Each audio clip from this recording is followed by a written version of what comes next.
பழி வாங்குற நோக்கம் தான். சரியா கைது பண்ணக்கூடாது. அரசியல் இதுல தகஜம் பேசுனா பேச, நீ பேசு.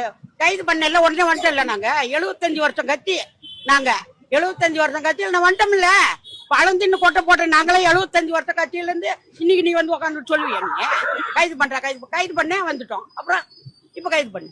பெண்களுக்கு பெருமை சேர்த்ததே ஸ்டாலின் தான். பெண்களுக்கு பெருமை கொடுத்ததே ஸ்டாலின் தான். அப்புறம் ஸ்டாலின் தான் பெண்களை பெருமை கொடுத்ததே. அத்தனை திட்டமும் அவர் தான் பண்ணாரு.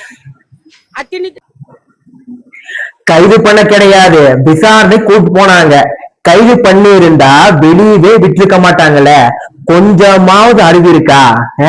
விசாரணை கூட்டு போனதுக்கும் கைது பண்ணதுக்கும் வித்தியாசமே தெரியாத தட்டி மாதிரி பேசிட்டு இருக்கீங்க.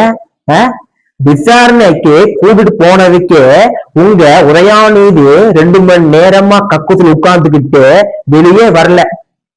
70 வருஷமா உங்க திமுக ஆட்சி என்ன புடுங்கினாங்க, என்ன புடுங்கிட்டு இருந்தாங்கன்னு மக்கள் எங்களுக்கு தெரியும். ஒரு பொண்ணை பத்தி கேவலமா பேசியிருக்காரு.